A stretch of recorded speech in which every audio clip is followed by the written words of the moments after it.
어른이면 어떻고 또 아니면 어떤가. 분명한 건 마흔은 이제 조금 알 것 같은 시기라는 것이다. 마흔이 된 어른에게 안다는 건 단순히 이론적인 배움이 아니다.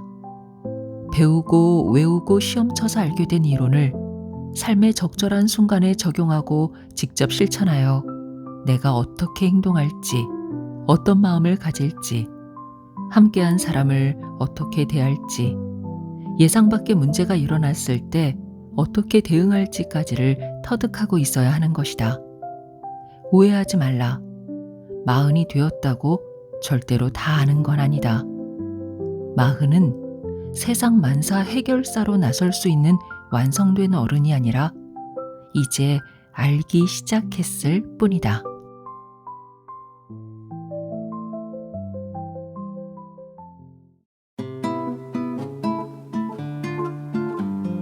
안녕하세요. 마음이 쉬어가는 곳 힐링필드입니다. 오늘 소개할 책은 김연주 작가의 마흔 어떤 것도 틀리지 않았다입니다. 우리가 흔히 알고 있는 마흔이라는 나이는 예전부터 특별한 의미를 지닌 시기로 여겨져 왔습니다. 동양에서 가장 유명한 말은 공자의 42부록. 마흔이면 세상 일에 흔들리지 않고 자신만의 기준이 확실해진다는 뜻이죠. 서양에서도 마흔은 개인의 철학이 어느 정도 자리 잡고 삶의 중심이 안정되는 시기로 설명되는 경우가 많았습니다. 즉 오래전부터 마흔은 흔들림 없는 성숙함, 완성된 어른의 모습을 의미하곤 했습니다. 하지만 저자는 이런 전통적인 의미와는 조금 다른 혹은 거의 반대에 가까운 이야기를 하고 있습니다. 실제로 마흔을 살아보니 마흔이라고 해서 갑자기 인생이 명확해지거나 고민이 사라지는 것이 아니었다고 말합니다. 오히려 마흔은 내가 어디쯤 와 있는지도 잘 모르겠고 실수도 많고 후회도 남고 관계는 여전히 쉽지 않고 예상하지 못한 상황들 앞에서 당황하는 자신을 자주 만나게 되는 시기라고 합니다. 또 마흔은 책임이 많아지고 조심성이 커지면서 새로운 시도에는 더 큰 부담을 느끼게 되는 나이이기도 합니다. 그래서 실패하지 않기 위해 익숙하고 안전한 선택을 고르게 되는 시기라고 말하죠. 그러니까 예전 현자들이 말했던 그 흔들림이 없어서 안정적인 것이 아니라 흔들리기 쉬워서 안정적인 선택을 찾는 시기가 바로 지금의 마흔이라는 겁니다. 하지만 저자는 이렇게도 덧붙입니다. 마흔은 완성된 어른이 되는 나이가 아니라 이제야 나를 어떻게 다뤄야 하는지 조금씩 알아가기 시작하는 시기라고요.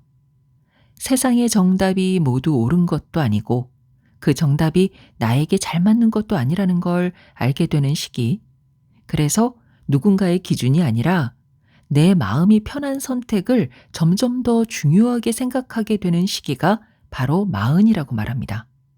마흔을 이미 지나고 있든 이제 막 마흔을 바라보고 있든 아니면 여전히 자신을 미완성의 어른이라고 느끼고 있든 이 책은 누구나 한 번쯤 겪었을 그 흔들리고 후회했던 순간들을 다시 돌아보게 해줍니다. 그리고 그 모든 감정과 변화들이 잘못된 게 아니라 나이가 들며 자연스럽게 겪는 마음의 흐름이라는 사실을 차분하게 들려줍니다.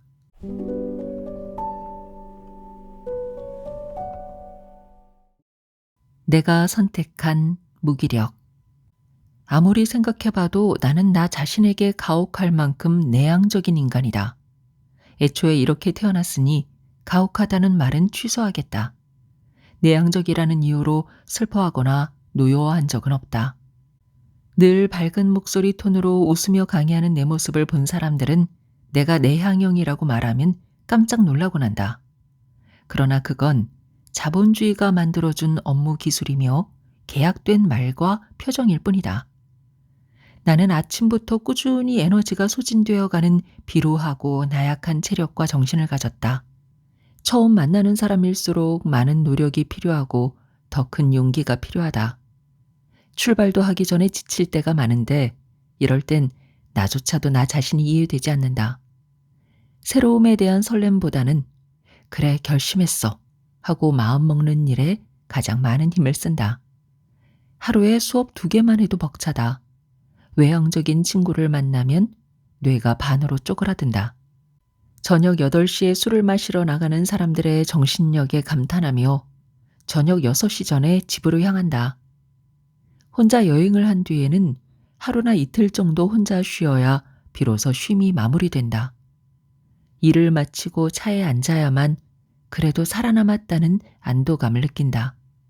집에 도착해서 불 꺼진 공간에서 꼼짝하지 않고 있을 때 오히려 편안하다. 약간의 외로움이 스며들 때조차 삶이 위태롭지 않다고 느낀다. 고요 속에서 혼자의 자유가 보장될 때 비로소 나만의 방식으로 충전되는 것이다. 바깥을 향했던 몸의 감각을 거두어들이며 타인과 함께 있을 때의 생각과 마음이 둔탁해짐을 느끼면서 오늘 하루도 수고했다고 스스로에게 말한다. 가족과도 미세한 불편함이 있다. 아니, 어떤 때는 가족이 아니었으면 싶을 때도 있다. 세상에서 가장 사랑하는 사람들은 결국 가족이지만 어떤 사랑은 끊어졌다 이어졌다를 반복하면서 진짜 사랑이 되기도 한다. 나를 전부 아는 가족의 존재가 또 다른 구속이 될 수도 있다. 그래서 가족을 사랑하는 마음과는 별개로 내 안에 독립된 마음의 공간을 만들 수밖에 없었다. 아이러니하게도 가족이기에 그 사랑이 깊기에 간극이 생기고 서로를 너무 잘 알기에 오해가 쌓인다. 가족에게도 내향성을 고집한다면 오래오래 함께 행복하기는 어려울 것이다. 회피하지 않고 맞서야 더 많은 기회가 생긴다는 것, 적극적인 사람에게 더 많은 행운이 따른다는 것을 모르는 게 아니다. 누구도 소극적으로 살라고 가르치지 않았다. 책에서도 늘 적극적으로 살라고 했다. 훌륭한 사람이 되어라, 성공하라, 돈 많이 벌어라는 조언들을 모아 급한 대로 사회성을 키웠다. 많은 사람 앞에 서야 할 땐 인기 있는 외향적인 사람들을 따라했는데 그 때문에 에너지는 더 빨리 소진됐다. 나를 드러내는 일이 아니라 남을 따라한다는 그 기웃거림이야말로 더 버거웠다. 매일 이어지는 약속 속에서 늘 마음이 바닥나 있었다. 몸과 마음은 좀비였다. 명확한 실패는 아니었지만 잘했다고도 말하기 어려운 그 시절. 내 표정은 웃지도 울지도 화내지도 찡그리지도 않은 그저 무언가로 덮인 듯한 표정이었다. 만약 그때 내향적인 나 자신을 더 솔직하게 내보이며 살았다면 지금보다 더 나은 삶을 살고 있을까? 어쨌든 결국 내향적인 나는 그렇게 가랑이가 찢어져 버렸다. 내향적인 나의 특단의 조치. 집에 혼자 있을 때는 아무것도 하지 않고 누워만 있는다. 정말 아무것도 하지 않는다. 손가락조차 움직일 힘이 없어 휴대폰도 들지 않는다. 책을 읽는 건 더더욱 안 된다. 특히 소설은 불가능하다. 주인공에게 도무지 몰입할 수 없다. 그저 비스듬히 누워 이불만 덮고 눈만 깜빡일 뿐이다. 의식이 아니라 본능처럼 깜빡. 그렇게 잠시 잠들었다가 다시 눈을 떴다를 반복하다 보면 하루가 훌쩍 지나 있다. 한나절이나 가만히 있으면서도 왜 좀이 쑤시지 않고 심심하지도 않은지, 혹시 죽어있던 건 아닌지 살아있긴 했던 건지 의문이 든다. 확실히 살아있긴 했다. 그렇게 최선을 다해서 무기력하게 있다 보면 화장실에 가고 싶어진다. 그러면 인내심 없는 방광을 탓하기도 하고 불현듯 속상해지기도 하다가 아주 천천히 이제 일어나 볼까 하는 최소한의 힘이 생긴다. 그럴 때 마음을 정돈하기 좋다. 아무것도 없는 무기력이 주는 해소는 공짜로 얻는 것이다. 그저 시간만 흘려보내면 된다. 타인이 원인이 되는 무기력은 긍정적인 에너지를 빼앗아가지만 스스로 선택한 무기력은 불행의 에너지를 물리쳐준다. 무의식적으로 글을 쓰듯 여러 장면이 스쳐 지나간다. 어제와 이어진 오늘, 자연스럽게 떠오르는 기억만 찬찬히 받아들이며 만났던 사람들의 표정을 떠올린다. 사람을 그 자체로 다시 기억한다. 몰려오는 장면을 받아들이고 흡수하며 머릿속 정리에 몰입하다 보면 혼란했던 마음에 다시 에너지가 채워진다. 사람들의 표정에 대한 기억만 정리해도 좋은 사람을 가려낼 수 있다. 해석해야 할 의미가 많을수록, 상처받은 기억이 많을수록, 이해할 수 없던 사람을 만날수록, 거칠고 강했던 태도를 경험할수록 이 과정은 오래 걸린다. 그리고 이 과정은 반드시 혼자일 때만 가능하다. 꾸준히 시도한 선택적 무기력 덕분에 나는 깨달았다. 나는 사회적 규칙에 순응해야 직성이 풀리고 거절보다는 부탁을 들어주며 약간의 손해의 기쁨을 느끼는 사람이다. 평생 극복하지 못할 착한 사람 콤플렉스를 품고 예의에 민감하며 눈치를 잘 보는 예민한 사람이다. 사람을 애정하지만 자극과 변화에 두려움이 많은 겁쟁이. 옳은 말을 시원하게 하지 못하는 멍청이지만 그렇게 사는 게 제법 행복한 조금은 이상한 사람이다. 40년을 살아보니 나는 그저 이 정도의 평범하고 조금 부족한 사람일 뿐이었다.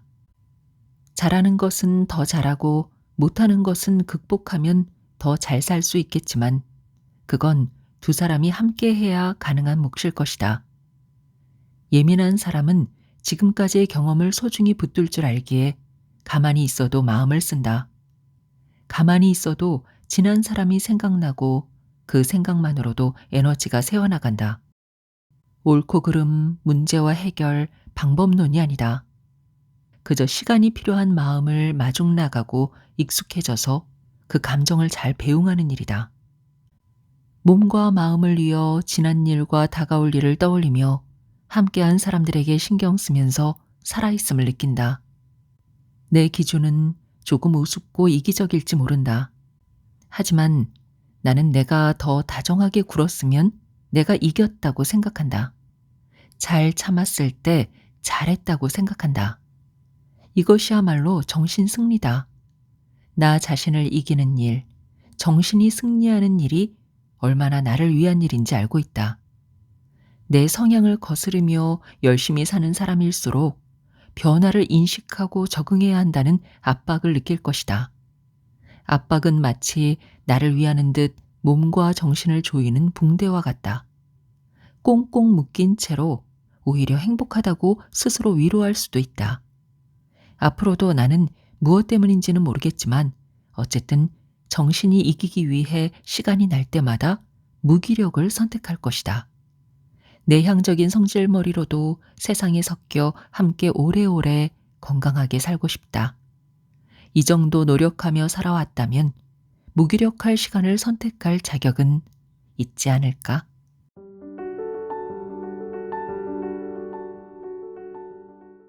다정함이 만든 세상. 행복할 일이 많아졌고 사방에는 재미있는 일이 넘쳐난다. 그런데 조금 이상하다. 그만큼 행복의 조건도 까다로워졌다. 김현주 고객님 생일을 진심으로 축하드립니다. 얼마 전 내 생일에 가장 먼저 도착한 축하는 대기업의 광고였다. 개인정보 제공에 협조한 탓이기도 하지만 너의 좁은 인간관계 때문이라는 말을 들으면 할 말이 없다. 내 메신저에는 광고와 목적 있는 단톡방으로 가득하다. 핸드폰으로 하는 건 일 아니면 시간을 낭비하는 일뿐이고 메신저도 친구와 안부를 묻기보다는 비즈니스 용도가 많다. 이게 다 나이 탓, 성격 탓, 바쁨 탓, 귀찮음 탓이다. 이유는 많지만 어쨌든 손가락 수단은 잘하지 않는다. 프로필 사진을 클릭해 밥은 먹었니? 기분은 어때? 라고 묻고 답하는 일이 성가시게 느껴진다. 읽어도 그만, 안 읽어도 그만인 메시지 알림은 어느새 800개쯤 쌓여있다. 무미건조한 축하합니다라는 말이 빈말인지 진심인지는 차치하더라도 소비가 전제된 축하는 아닌가 싶었다. 첫 축하를 통해 그동안 나는 이 기업에 얼마를 썼을까 하는 생각까지 이어졌다. 고객으로 소비해야 성립하는 축하라니 묘하게 마음이 이상했다. 아마 우리가 행복하지 못한 이유는 아주 가까이에 있는지도 모른다. 핸드폰을 들여다볼 때마다 재미와 신기함은 넘쳤지만 정작 행복하지 못했던 이유를 마침내 찾은 것 같았지만 마음은 씁쓸했다. 사실 생일은 아이가 태어난 날이기 이전에 한 여성이 엄마가 되는 날이다. 나는 0번째 생일날 할머니는 엄마에게 딸을 낳았다며 고생했다는 말 한마디도 하지 않았고 나를 안아보지도 않았다고 한다. 아빠는 일하러 나가셨다. 이유도 필요 없는 그 시절의 당연한 일이었다. 생일이 해마다 반복되고 철이 들면서 나는 생각했다. 혹시 내가 태어난 날에 진심으로 기뻐했던 사람은 엄마 한 사람뿐이었을까? 나야 저지 모유였는지 분유였는지도 모르고 울면 먹이고 재워주는 엄마와 아빠가 곁에 있었으니 괜찮았다. 다만 둘째였던 내가 태어나며 또 엄마가 된 그녀가 혹여 너무 슬펐진 않았을까 하는 마음이 자라났다. 지금은 딸을 선호하는 분위기라지만 그 시절의 엄마에게는 아무 소용이 없는 말이다. 동생이 한창 취업을 준비하던 때 아빠는 정년을 앞두고 있었다. 70년 가까운 인생에서 쉼도 취미도 없던 분이었다. 아빠의 사랑은 다정이나 친절이 아니라 엄격함으로 표현되었고 나는 철이 들어서야 깨달았다. 그의 삶은 일과 가정으로만 채워져 있었다. 아빠는 건강했기에 더 일하고 싶어 했고 동시에 그 마음을 아들에게 미안함으로 전했다. 자신의 근면함이 아들의 일자리를 빼앗은 건 아닌지 사회적으로 건재하길 바라는 소망과 근속의 자부심을 마음속에 지니면서도 늘 눈치를 봤다. 사랑은 미안함과 이어져 있을 때 약해진다. 사랑하기 때문에 사실은 사랑 때문임을 모르고 불쑥 튀어나온다. 하지만 그건 누구의 잘못도 아니다. 한 사람의 소망이 타인의 삶을 망칠 만큼 위대하지도 않으니 말이다. 미안함과 죄스러움은 불필요한 짐일 뿐이다. 그래서일까? 이런 속상한 마음들을 따뜻하게 붙들기 위해서라도 세상이 너무 많이 발전하지 않았으면 한다. 마음이 변하는 속도보다 더 느리게 흘렀으면 한다. 40쯤 되면 본격적으로 주변에 성공한 사람들이 생겨나기 시작한다. 내가 알던 사람이 부자가 되어 나타나는 것은 어떤 영상이나 책 속에서 성공한 사람을 간접적으로 마주하는 것과는 다르다. 명품 옷과 가방을 들고 나타난 친구, 비싼 차를 타고 오는 친구. 이토록 드러나는 성공은 애석하게도 가까운 사람에게만 비교되는 게 아니다.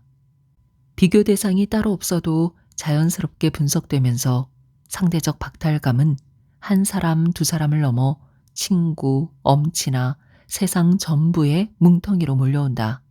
벽은 없는데 세상 모든 사람에게 가로막히는 기분이라 할까. 아무리 맛집이 많아도 나는 하루에 한 끼밖에 먹지 못한다. 맛을 기가 막히게 구분해내는 사람도 아니다. 캐비아나 트러플 오일처럼 비싼 식재료보다 얼큰한 칼국수가 땡기는 날이 더 많다. 끼니를 챙겨 먹기보다 먹었던 음식이 다 소화된 후 조금씩 나눠 먹어야 속이 편하다. 탄수화물이 과하면 체해서 잠을 설친다. 아무리 맛있다 해도 줄을 서서 기다리는 시간이 소모적이라는 성향은 변하지 않았다. 줄을 서고 오랫동안 찾아 헤맨다고 해서 반드시 더 맛있게 먹을 수 있다는 보장도 없다. 살아온 만큼 먹어본 음식도 많고 입안에 넣자마자 혀끝을 사로잡는 새로운 맛을 느껴본 지는 오래다. 그럼에도 배가 고프거나 마음이 허할 때 뜨끈한 김치찌개가 그리운 건 순수하게 행복할 수 있었던 어린 시절 엄마가 끓여주던 맛 때문이리라. 현실에 만족하는 사람들이 만드는 다정한 세상, 성공해서 잘 사는 사람이 아니라 잘 행복해하는 사람들과 함께하는 세상에서 나를 위해 최선을 다해 사는 삶, 있는 그대로의 나를 품어내고 지금의 내 모습을 만족하는 행복, 그것들을 위해 매일매일 노력하다 보면 세상이 발전하는 만큼 우리의 행복도 사랑도 기쁨도 고민도 추억도 그 자체로 소중해질 것이다.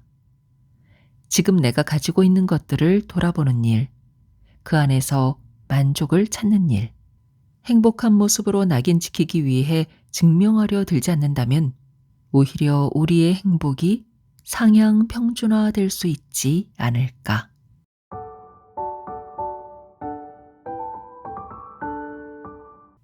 정말 중요한 건 변하지 않는다. 고개를 들고 하늘을 바라보면 숨통이 트인다. 자연을 멀리 바라보고 있으면 시선이 쉬는 듯하고 눈빛에는 여유가 번져 마음이 가라앉는다. 눈부시게 반짝이는 장관보다 반쯤 감은 눈으로 아무것도 느끼지 않아도 되는 약간의 지루함이 좋다. 바람에 흔들리는 초록의 작은 떨림, 밝음이 어둠으로 바뀌어가는 찰나, 하루하루가 이어져 계절이 변하는 순간들이 오히려 살아있음을 증명해주는 듯하다. 내가 원하는 미래는 소박하다. 여유롭게 사는 삶이다. 다가올 날들이 무탈하고 잔잔하기를 바란다. 그러나 아이러니하게도 여유로운 삶을 바라지만 항상 여유 없이 발버둥치고 있다. 언젠가 찾아올지 모를 적어도 실패는 아닌 미래를 대비하려 이를 악물고 하루를 버틴다. 마음의 여유란 원한다고 쉽게 갖게 되는 것이 아니며 쉰다고 다짐한다고 해서 곧장 쉬어지는 것도 아니었다. 이상한 점도 있다. 막상 마음껏 자연 속에서 여유롭게 살라고 하면 속세에 익숙한 편안함과 이미 손에 넣은 물건들을 쉽게 놓지 못한다. 더 빠르고 편리한 길이 있음에도 굳이 자연의 삶을 택하겠다고 마음먹는 순간 오히려 마음이 번잡해진다. 나를 지치게 하는 자본주의에 매여 있으면서도 하루를 자연 속에서만 보내면 도시의 호텔이 그리워질지도 모른다. 이미 편리함의 달콤함을 맛보았기에 취할 수 있는 이득은 놓치고 싶지 않아서일 것이다. 그래서 우리는 경쟁에서 살아남아야 한다는 압박에 숨이 막히면서도 이기는 법을 습관처럼 찾는다. 외모지상주의에 지치면서도 더 가꾸고 꾸며내며 남들과 비교받기 싫으면서도 소속감에 안도한다. 타인의 평가에서 존재의 의미와 사회적 안정감을 확인하려 애쓰면서 불편함 속에서도 규칙적인 안정감을 돈을 내고 사며 오늘도 기꺼이 마음을 내어놓는다.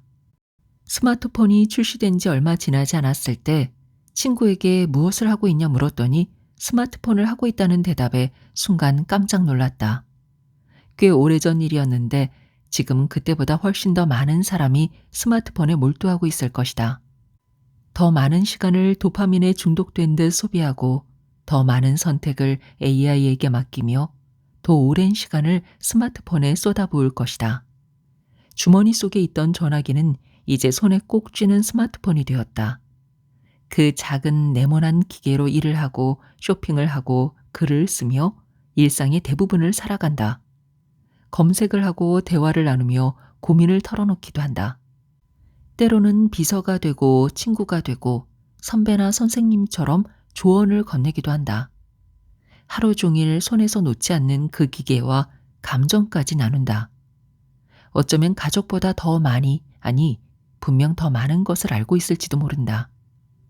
내가 누구와 어울리고 어떤 사람과 결혼해야 할지, 아침에 엄마와 다툰 일을 어떻게 풀어야 할지, 그런 사소한 고민조차 기계에게 묻고 답을 얻는다. 그러면서 내 삶의 중요한 자리를 조금씩 내어주고 있다. 혹시 스마트폰을 잃어버렸다면 모든 것을 잃은 듯한 기분이 들고 삶이 마비되어 버릴 수 있다.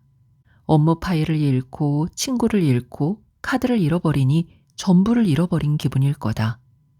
타인의 스마트폰을 보는 것이 직접 집 안으로 들어간 것만큼 사생활 침해가 되고 스마트폰을 훔치는 건 나의 전부를 훔치는 엄청난 범죄일지도 모른다. 또 우리는 사생활을 침해받고 싶지 않아 액정을 가리는 보호필름을 붙여 홀로 스마트폰을 종일 바라본다. 그렇게 사람과 사람은, 마음과 마음은 또 멀어지고 변해가고 있다. 그러면서 많은 것이 사라져갔다. 스마트폰을 붙잡고 있는 동안 온전히 감정과 기분을 느끼는 시간이 먼저 사라진 것 같다. 사람들 가슴에 남아있던 마음의 깊이와 무게, 타인을 향한 따뜻한 시선도 조금씩 줄어들었다. 분명 내 감정인데도 정작 내가 어떤 기분인지 알지 못할 때가 많았다. 하루에도 몇 번씩 변하는 마음, 화장실에 들어갈 때와 나올 때 달라지는 기분, 앞과 뒤가 다른 내 모습을 깨닫지 못한 채 그저 스마트폰과 함께 지냈다. 그래서 한결같이 마음을 이어가는 힘, 기다리며 참고 버티는 힘, 사람을 믿고 의지하는 마음을 점점 잃어갔다. 일상 속 작은 만족을 누리는 일도 소홀해졌다. 만족을 누리는 일, 마음이 가득 차는 일이 왜 이렇게 어려운 것일까? 잊지 않으려 스마트폰에 기록하고 알람을 설정하지만 정작 내 마음은 뒤로 물러나 있는 건 아닐까 하는 생각이 든다.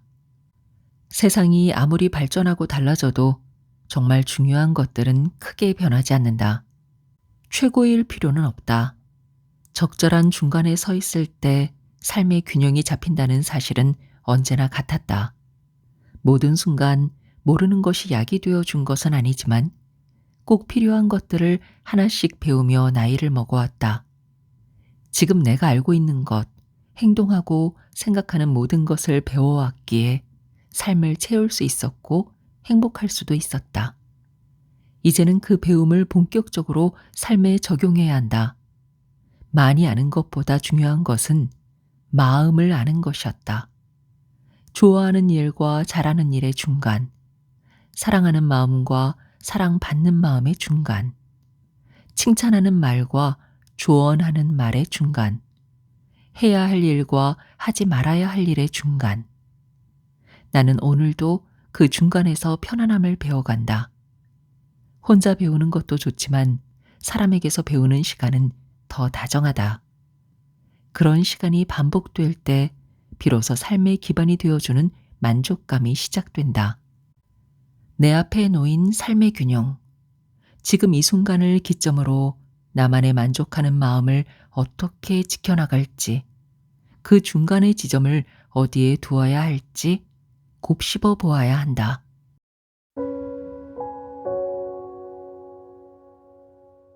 나를 닮은 나의 삶. 비슷한 일상을 반복하다 보면 나만의 습관이 생기고 마흔쯤 되면 나만의 방식이 생긴다. 조금 잘못된 면이 있더라도 나만의 삶의 방식이다. 화끈한 도전이나 열정적인 사랑, 훌쩍 떠나는 여행보다 어제처럼, 한 달 전처럼, 1년 전처럼 오늘 하루 무탈하게, 타인에게 해롭지 않게 하던 대로 살아간다. 나는 내가 무엇을 못하는지, 무엇을 억지로 하고 있는지, 무엇을 하지 않는지를 알고 있다. 주변을 돌아보면 낡은 익숙함이 자리 잡고 있고 그것들로 내 안이 채워져 있어 새로운 시도 앞에선 쉽게 망설인다. 애정이 담긴 삶의 흔적이 있고 지키고 싶은 것과 잃고 싶지 않은 것들이 있기에 마음대로 살지 않는다. 지금이 틀어지면 내일도 함께 무너질 게 뻔하다. 달라진 게 있다면 마음이 무거워졌다는 점이다. 경계하고 조심하며 한 번 더 살핀다. 재미있고 이익을 얻는 일보다 지켜야 할 규칙과 도덕성, 피해야 할 사람의 촉이 생겼다. 나만을 위해 사는 건 장점이자 단점이다. 열심히 살 이유가 되면서도 동시에 나를 지치게 하지만 결국 그것이 삶의 의미가 되어준다. 그래서 지금 나는 왜 이렇게 살고 있는 것일까라는 근거 있는 호기심을 품게 되었다. 그러니 이제 묻는다. 앞으로는 어떻게 살아야 할까? 10년 후 나는 어떤 모습일까? 누구와 함께 어떻게 살아가고 있을까? 마흔은 인생의 중심에 서서 미래의 내 모습을 그려볼 수 있는 시기이자 본격적으로 내 몸과 마음을 건사해야 하는 시기다. 나를 중심에 두고 삶을 돌아보며 나 자신을 세세히 알아간다. 다들 멀쩡한 어른인 듯 회초리를 들고 지켜보지만 정작 나도 이제 겨우 내 손으로 만지고 내 발로 뛰기 시작했을 뿐이다. 여전히 타인의 삶에 끼어들고 싶지도 내 삶에 타인이 끼어드는 것도 어색하다. 완벽한 행복이나 정답 같은 삶은 없다. 최고의 순간, 내 마음대로 할 수 있는 세상, 모두가 고개를 끄덕일 정답 같은 선택은 애초에 존재하지 않는다. 일상은 채점자가 턱을 괴고 한참을 고민하다가 세모라고 적어버리는 주관식 답안처럼 애매하다. 그래서 더 진지하게 고민하게 만든다. 삶에서 가장 중요한 오늘은 과거일까, 현재일까, 아니면 미래일까? 오늘만큼은 특별하다. 지금을 기준으로 과거와 현재, 미래가 한데 들어있다.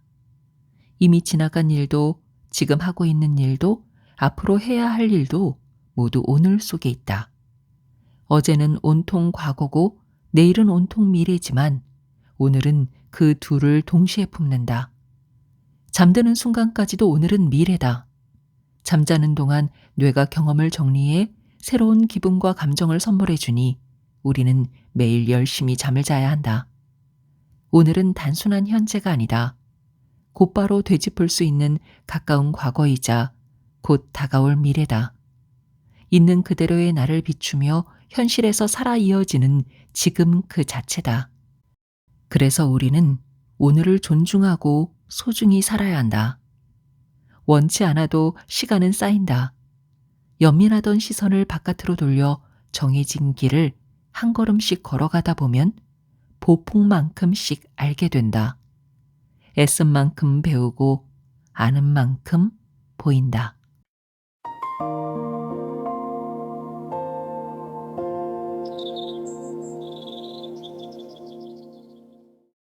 철이 든다는 것은 연말쯤 자주 만나지 못했던 지인들과 맥주 한 잔을 앞에 두고 살아온 이야기를 나눌 때면 다들 시간이 참 빠르다고 말하곤 한다. 나이가 들수록 그 말은 더 실감난다. 10대는 10km, 20대는 20km, 30대는 30km로 달린다면 40대는 40km로 달린다. 40km 정도는 안전속도에 해당한다. 앞으로 다가올 속도감이 두려워 시간이 빠르게 흐른다고 불안해하는 것은 아닌지 고민된다. 사람은 바쁘게 살수록 시간이 빠르다고 느낀다. 할 일이 많아질수록 그때를 온전히 기억하기 어렵다. 선명한 기억이 별로 없으니 시간은 빠르게 흘렀다고 느껴지고 그 빈자리에 허무가 자리한다. 왜 이렇게 시간이 빠른지 생각된다면 내가 너무 바쁘게 살고 있는 것은 아닌지, 너무 많은 역할을 떠맡고 있는 것은 아닌지 잠시 쉬며 되짚어 볼 필요가 있다. 숨가쁘게 보냈던 순간을 기억하지 못한다는 사실은 씁쓸하다. 다들 행복하자고 애썼는데 나만 쓸쓸한 기분인 것이 서글프다. 노력하고 애쓴 시간보다 쉬고 남은 여유에서 공허함이 밀려온다. 쉬는 것이 쉬지 않은 것처럼 느껴진다.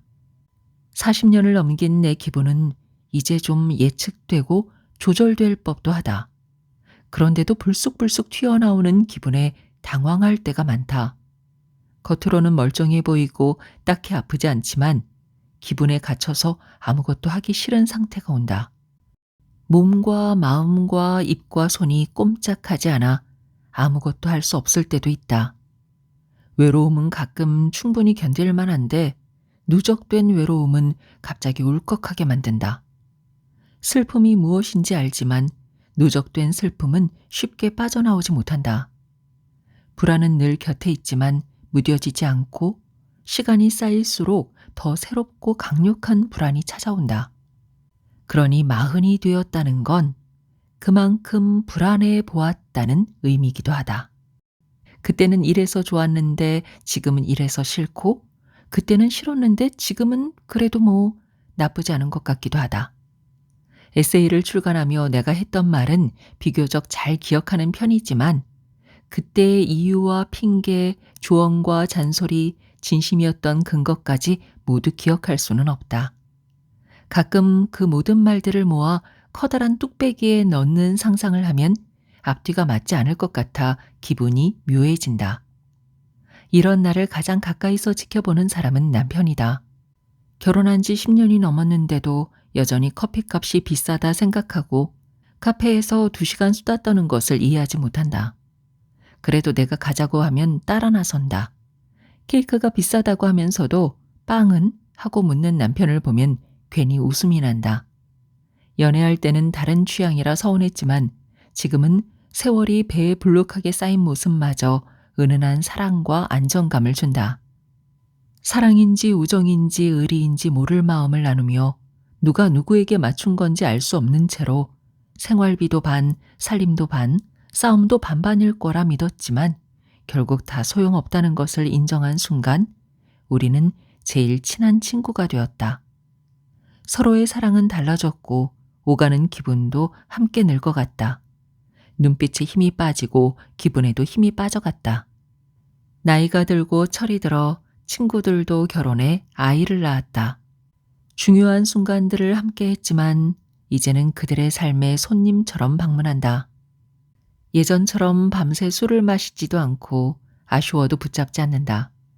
아이들의 전화나 남편이 집에 오는 시간이면 자연스럽게 헤어진다.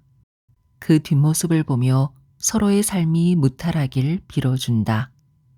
그래도 나는 친구를 여전히 친구라 부를 것이다. 인맥이나 관리 대상이 아니라 마음에 묻어두고 그리워할 존재로 둘 것이다. 인기척이 반가운 손님처럼 친구의 삶에 그 정도는 해줄 수 있지 않을까? 이제는 전화기 통화 버튼도 잘 누르지 않게 되었지만 말이다.